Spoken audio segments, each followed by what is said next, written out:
اس کائنات کا پہلا رشتہ خامند اور بیوی ہے، اور انسانیت کا آخری رشتہ وہ بھی خامند اور بیوی ہے کہ جنت میں ہر شخص اپنی بیوی کے ساتھ، ہر خاتون اپنے خامند کے ساتھ ابدی زندگی گزارے گی۔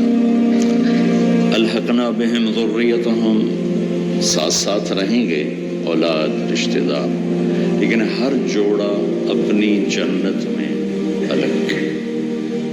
کسی رشتے کے لیے اتنی آیات نہیں اتاری گئیں جتنی خامند بیوی کے لیے اتاری گئی، پوری سورت اور سینکڑوں آیات۔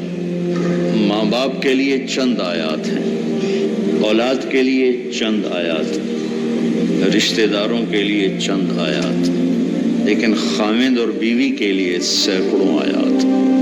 دو وجہ سے اس کو زیادہ پھیلایا گیا ہے، ایک اس کی اہمیت، ایک اس کی نزاکت۔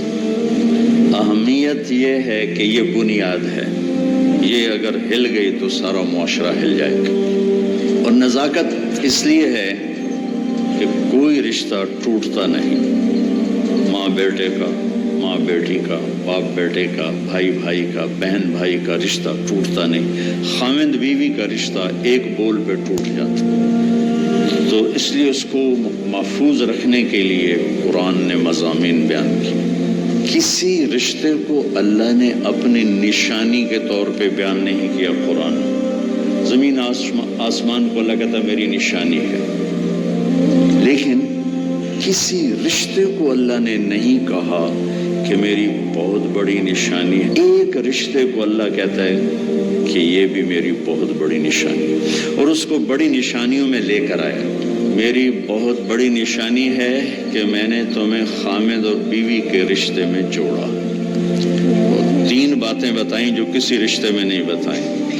تمہیں سکون حاصل ہو، محبت ہو، غم خاری ہو، تین چیزیں اس رشتے میں بتائیں، سکون، محبت، غم خاری۔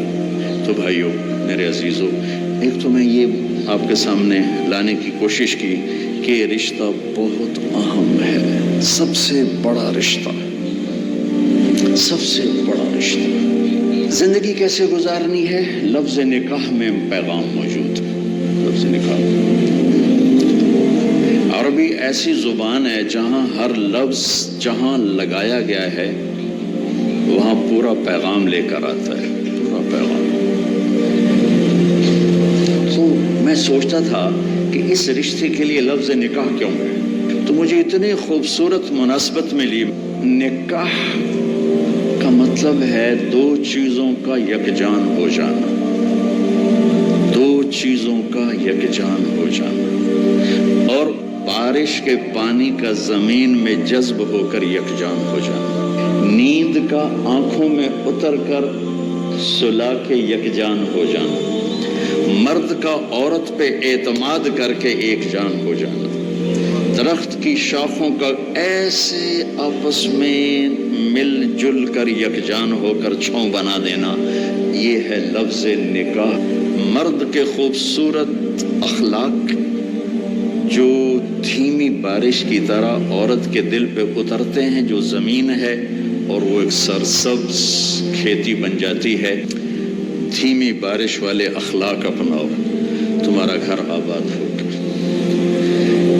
اخلاق بارش کی طرح ہے اور بیوی زمین کی طرح ہے، اس کا دل تمہارے اخلاق سے متاثر ہو، نیند کا آنکھوں میں اتر جانا اور سلا دینا، تمہارے خوبصورت رویے تمہاری بیوی کو اتنی سکون کی زندگی دیں کہ وہ چین کی نیند سوئی چین سے اٹھے۔ کتنے گھر ٹوٹ گئے شک کی وجہ سے، شک، نیک پاک بیویوں پہ شک کرتے کرتے کرتے طلاقیں ہو گئی۔ ایک مزاج ہے، اس کے لیے عالم غیر عالم کی بات نہیں ہے، ایک مزاج ہے، اگر تربیت نہ ہو تو یہ اپنے گھروں کو تباہ کر دیتے، چاہے عالم ہو، چاہے بادشاہ ہو، چاہے دیندار ہو، چاہے دنیا دار۔ بیوی کے فون چیک کیے جا رہے، کتنے فون کیتا ہے، کتوں فون آیا، کتوں میسج کیتا ہے، کتوں میسج آیا، یہ ایسے الو ہیں کہ اپنا گھر تباہ کر کے بیٹھ جاتے ہیں۔ اعتماد کرنا، اعتماد دینا۔ اور چوتھا مطلب ہے شاخوں کا جڑ کے چھاؤں بنا دینا، جس کے نیچے نسل پروان چڑھتی، خامند بیوی کے خوبصورت رویے اور اخلاق جو یوں مل کر ایک چھاؤں بناتے ہیں اور اس چھاؤں میں اگلی نسل پروان چڑھتی ہے۔ چینل کو سبسکرائب کیجیے تاکہ مولانا طارق جمیل کے اور بھی بیانات آپ تک پہنچ سکیں۔ جزاک اللہ خیر۔